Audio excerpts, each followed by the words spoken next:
ওম নমঃ শিৱায় আপোনালোকৰ channel divine এষ্ট্ৰলৈ স্বাগত কৰিছোঁ। মোৰ নাম ডক্টৰ ৰিতিশা কোঁৱৰ। চাওঁতে দুৰ্গা পূজা আমাৰ নিচেই কাষ চাপিলেহি। অহা 22 তাৰিখে ছেপ্টেম্বৰ মাহৰ 2025 চন দুৰ্গা পূজাৰ নৱৰাত্ৰি ষ্টাৰ্ট হ'ব। প্ৰতি বছৰে আমি নৱৰাত্ৰি মা দুৰ্গা 9টা ৰূপক পূজা কৰা হয়।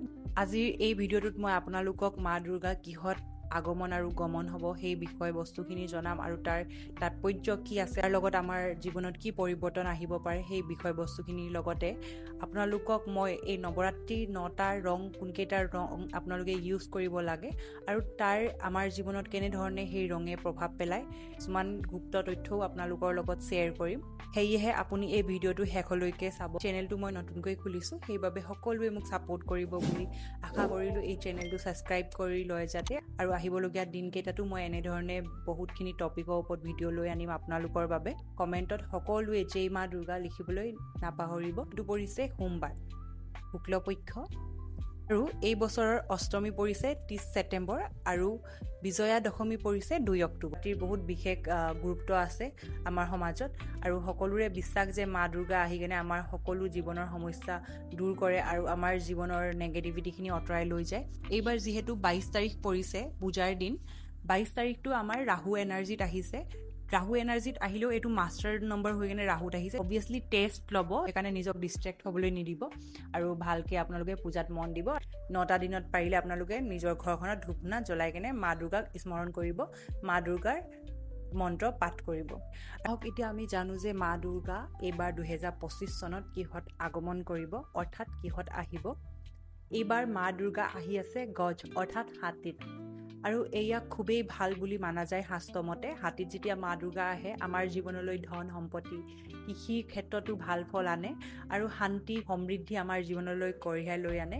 অৰ্থাৎ হাতীত আহিলে আমাৰ কাৰণে খুবেই ভাল মা দুৰ্গা আৰু খুবেই মংগলময় হয়, আমাৰ জীৱনলৈ সুখ শান্তি কঢ়িয়াই লৈ আনে মা দুৰ্গাই। যেতিয়া মা দুৰ্গা হাতীত আহে, আগৰ বছৰকেইটাতো দেখা গৈছে যে কৃষি ক্ষেত্ৰত বহুত ভাল ফল পোৱা যায়, কিন্তু এই বছৰ মা দুৰ্গা গমন কৰিব অৰ্থাৎ বিদায় ল'ব পলকি বা দোলাত।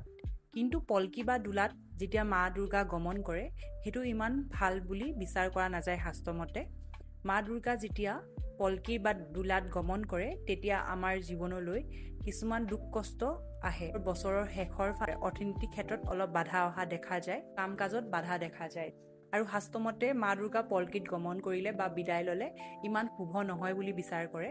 কিন্তু আপোনালোকে ভয় খাব নালাগে। যদি আপোনালোকে ঘৰত ভক্তিৰে দীপ ধূপ জোনা জ্বলাই থাকে তেন্তে ইয়াৰ যোনখিনি বেয়া প্ৰভাৱ আছে সেইখিনি কাট খাব, আৰু এই নৱৰাত্ৰিত আপোনালোকে ভালদৰে মা দুৰ্গাক পূজা অৰ্চনা কৰিলেও বহুতখিনি বেয়া প্ৰভাৱ কাট খাব। এতিয়া আমি জানিম যে নৱৰাত্ৰিত আপোনালোকে কোনকেইটা ৰঙৰ ব্যৱহাৰ কৰিব লাগে 9টা দিনত আৰু তাৰ তাৎপৰ্য কি।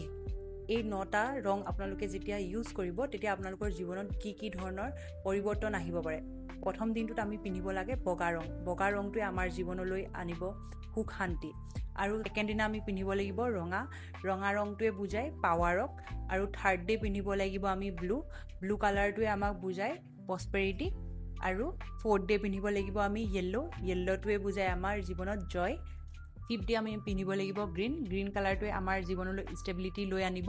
আৰু 6th ডে আমি পিন্ধিব লাগিব গ্ৰে কালাৰটোৱে আমাৰ জীৱনলৈ ষ্টেবিলিটি লৈ আনিব। আৰু 7th ডে আমি পিন্ধিব লাগিব অৰেঞ্জ কালাৰটোৱে আমাৰ জীৱনলৈ এনাৰ্জি লৈ আনিব। আৰু 8th ডে আমি পিন্ধিব লাগিব স্কাই ব্লু, আমাৰ জীৱনলৈ নলেজ লৈ আনিব।